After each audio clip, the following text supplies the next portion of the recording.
Meu nome é Carol e vamos de indicação de livros? Mas antes, já vai deixando a sua curtida porque isso ajuda muito na divulgação e no crescimento do canal. Inscreva-se se você ainda não for inscrito e acabar gostando aqui do conteúdo. E compartilhe este vídeo com os seus amigos que estão a fim de conhecer novos livros. Antes de mais nada, eu já vou me desculpando aqui por mais um vídeo com barulho de ventilador, mas é que quem conhece calor, né? Nós aqui estamos enfrentando muito calor e tá difícil ficar sem ventilador, então me desculpe, tá? Vai ser mais um da série vídeos com barulho de ventilador, mas espero que não atrapalhe muito.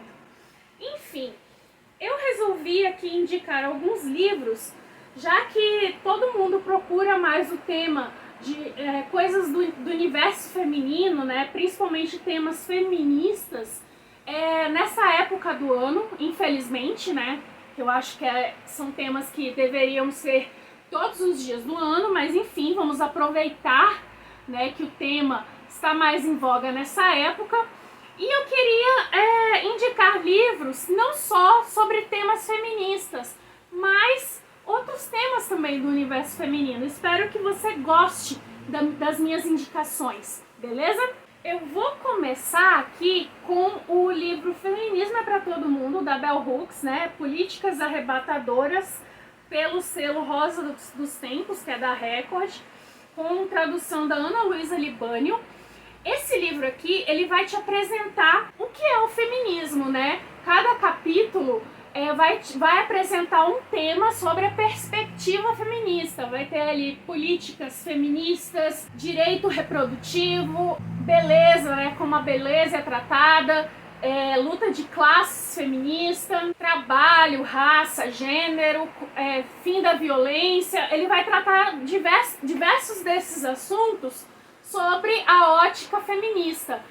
E, assim, tentar tirar aquela visão do feminismo, né, que a maioria das pessoas tem, aquela visão preconceituosa, misógina até, né, que o sexismo tenta impor nas pessoas.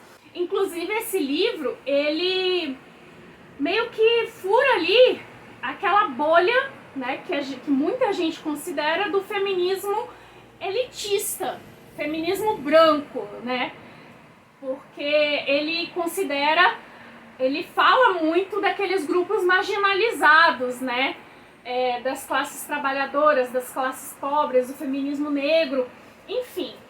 Só tem uma ressalva com relação a esse livro, porque ele não explica exatamente o que são algumas palavras, né, como patriarcado, como sexismo, como radicalismo, que eu acho que também é muito importante. Eu acho que seria essencial, né, para espalhar mais esse livro, uma nova edição com um glossário, tá? Porque esse livro já tem uma linguagem extremamente acessível, ele é muito didático, só tem essa ressalva: essas palavras, elas não são muito explicadas, né? Elas estão lá jogadas, mas elas não são exatamente explicadas. Então a pessoa, para entender exatamente o que significam essas palavras, elas precisam pesquisar. De resto, é um livro essencial para quem quer começar a entender o que é o feminismo, ou para quem quer pelo menos dizer: olha, eu sei o que é feminismo, né? Eu não tenho mais preconceito, ou enfim, se você quiser dar de presente para uma pessoa que não sabe o que é feminismo, que quer entender, enfim. Aí tem o livro Mulheres, Raça e Classe, da Angela Davis, pela Boitempo, com tradução da S. Regina Candiani. Esse livro é um clássico, tá? Ele foi publicado em 1981, eu acho que demorou muito, inclusive, a ser publicado no Brasil. A Angela Davis é uma filósofa estadunidense muito importante. E assim, ela vai se aprofundar no que chamamos de interseccionalidade. Para você considerar o feminismo, não dá para considerar o feminismo se você não levar em conta 3 pontos: gênero, a raça, né, no caso a etnia, e a classe social, tá? Então ela vai trabalhar esses 3 pontos e ela vai se aprofundar nisso. Então é muito importante, ela vai falar sobre o racismo, sobre o sexismo e a luta de classes. Eu tô aqui toda incomodada com... parece que tá tudo incomodando, mas enfim. Ela vai falar sobre como é importante considerar essas três coisas para falar do feminismo.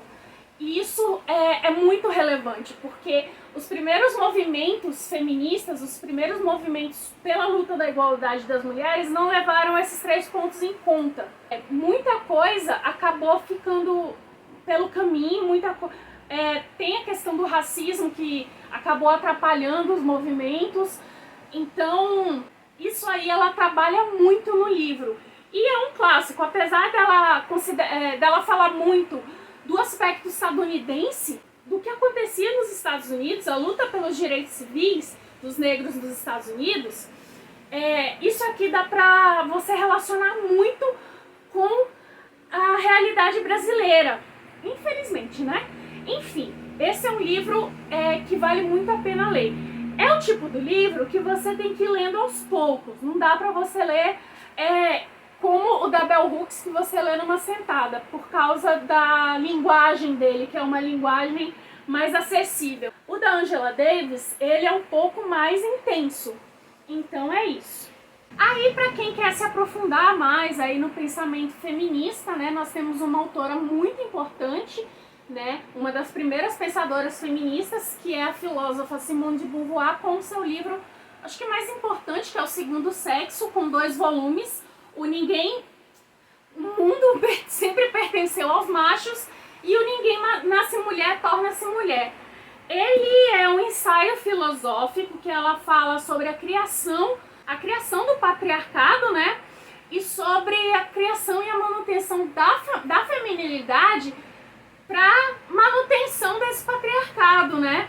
E esse livro foi impedido de circular em diversos países aí, porque ele era uma ameaça, né? Ele inclusive fez 70 anos há pouco tempo. Ela faz esse ensaio aí com diversos pensamentos, por exemplo, porque o homem tornou-se o sujeito e a mulher tornou-se o outro, né? Aquela coisa de você ter uma sala de aula em que a maioria são mulheres, né? Uma grande maioria das alunas são mulheres, a gente tem ali um pouco de meninos.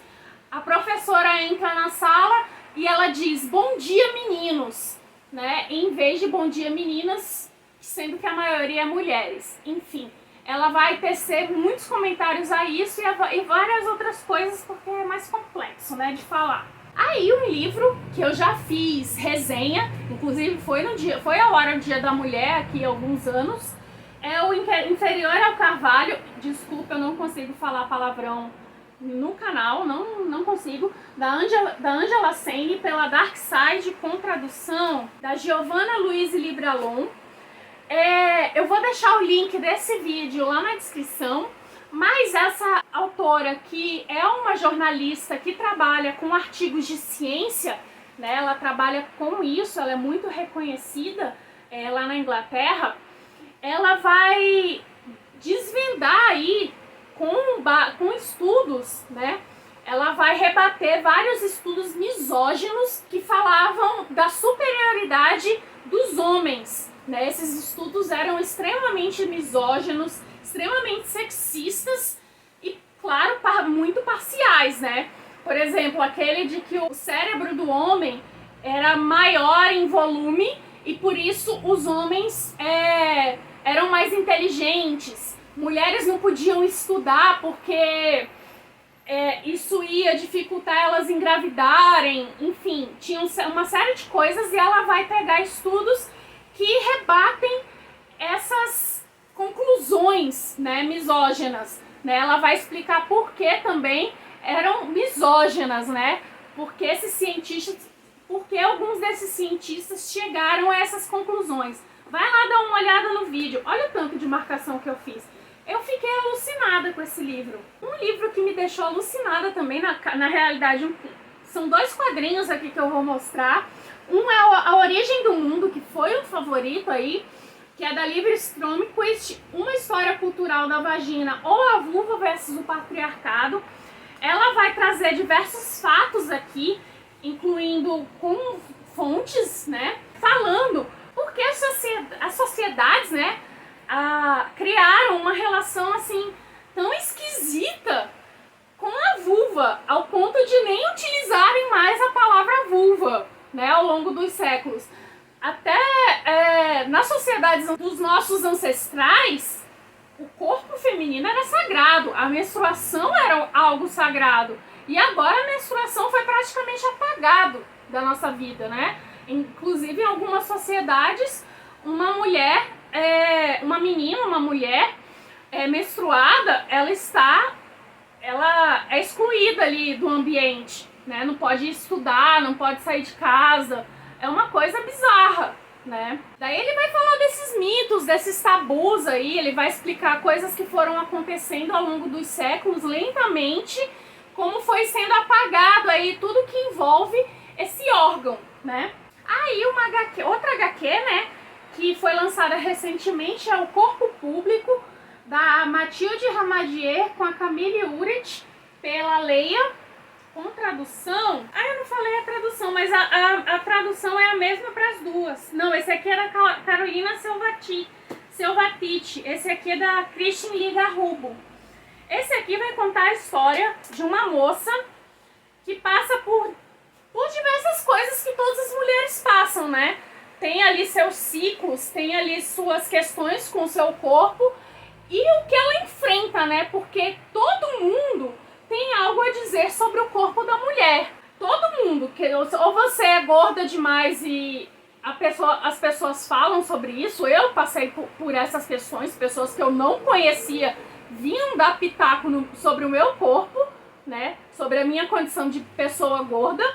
Ou você tá magro demais, pessoas públicas, então, todo mundo fala, mas mulheres normais, mulheres comuns, também todo mundo tem sobre o que falar, sobre questões reprodutivas, todo mundo dá pitaco.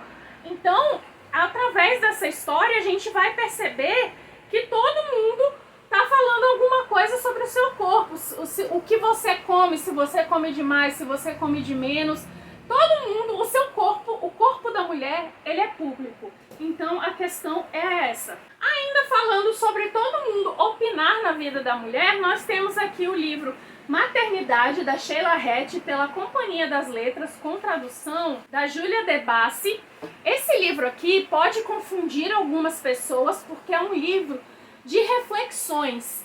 E ele não tem uma linha cronológica, né, linear. Ele não é linear, ele vai e volta, as reflexões dela não tem uma linha cronológica que todo mundo entende como, né, normal.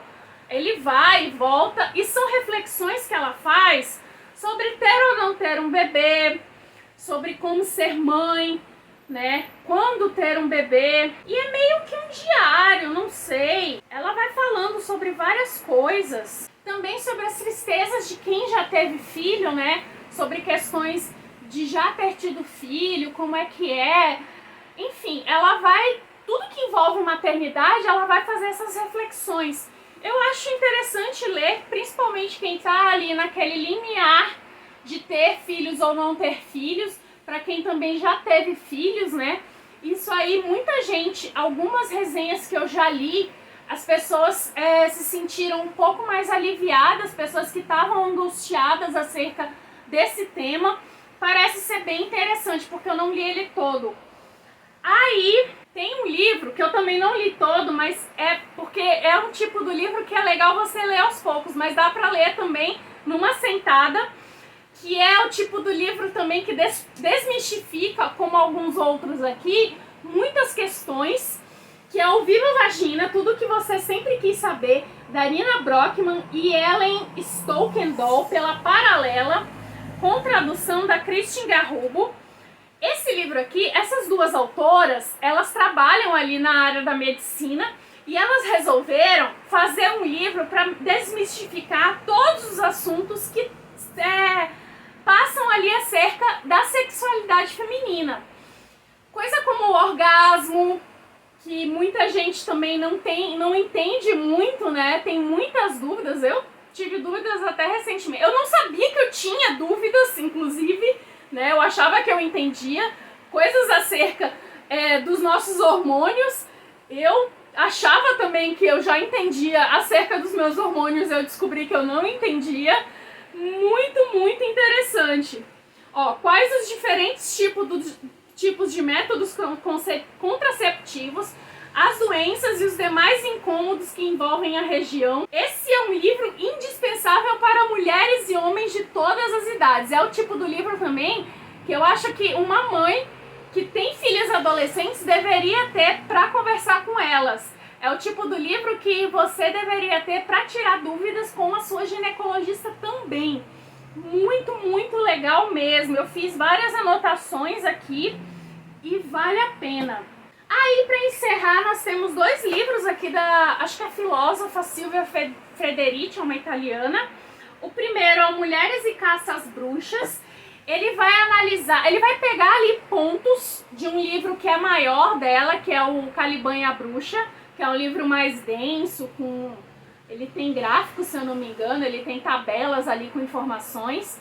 Eu não tive coragem de ler esse livro, porque eu peguei teve uma época que estavam fazendo o download gratuito dele, e aí eu dei uma olhada e realmente não tive condições. Mas esse aqui, ele é mais curtinho, o texto dele é em 141 páginas, daí ele vai analisar o que aconteceu para caçarem as mulheres como bruxas nos séculos 16 e 17. Eram mulheres que tinham uma autonomia financeira, sexual, que tinham autonomia subjetiva. E aí eles trataram essas mulheres como bruxas e levaram elas para fogueira, mataram essas mulheres. Era uma violência sistêmica, né? Se tornou uma violência sistêmica para manter ali o que virou o patriarcado, né? E aí ela mostra que isso ainda acontece em alguns países, né? Ela vai fazer a análise, ela vai mostrar como isso se deu na história e fazer a análise dessa situação. E o outro livro, que eu ainda não li todo, porque, né, eu começo muita coisa e acabo não dando conta, é o Patriarcado do Salário. Esse aqui é o volume 1. Ela vai falar da situação de exploração do trabalho doméstico e de cuidados da mulher, né? Tem muita mulher que ou faz o trabalho do lar somente, né, que é um trabalho extenuante, ou ainda faz jornada dupla, né, que é você trabalhar, né, fora e chegar em casa e ainda dar conta da limpeza da casa. Nós mulheres somos criadas para fazer esse trabalho, né? Nós já nascemos brincando de casinha, né, brincando de lavar roupa, brincando de cozinhar, brincando de cuidar das pessoas, né, cuidar de crianças. E isso não é feito com os homens. Homens brincam de outras coisas. Tem um trecho que eu acho interessantíssimo. Aliás, eu não sei o que aconteceu, lógico, isso não existe mais, mas teve uma época que foi feito uma previdência para mulheres do lar, né? Isso não deve ter ido para frente, mas alguns anos atrás teve essa coisa da previdência para mulheres do lar poderem se aposentar, né? Como isso aconteceu? Como isso se deu, eu não lembro. O trabalho doméstico, na verdade, é muito mais que a limpeza da casa. É servir a mão de obra assalariada em termos físicos, emocionais e sexuais. Prepará-la para batalhar dia após dia pelo salário. É cuidar de nossas crianças, futura mão de obra, ajudá-las desde o nascimento e ao longo de seus anos escolares e garantir que elas também atuem da maneira que o capitalismo espera delas. Isso significa que por trás de cada fábrica, cada escola, cada escritório ou mini existente, o trabalho oculto de milhões de mulheres que consomem sua vida, reproduzindo a vida de quem atua nessas fábricas, escolas, escritórios e minas. Eu achei interessantíssimo esse trecho e eu achei que essa série de livros vai ser muito boa, porque essa discussão tem acontecido, tem crescido ultimamente. Bom, é isso. Eu vou deixar o link de todos esses livros lá na descrição, se você se interessar por algum desses livros ou tá a fim de comprar qualquer outra coisa no site da Amazon, pode utilizar esses mesmos links, e eu agradeço muito a quem tem comprado pelos links, né, associados do canal. Você não gasta mais nada além do valor da sua compra quando você utiliza os links, e isso ajuda muito aqui na manutenção do canal, tá?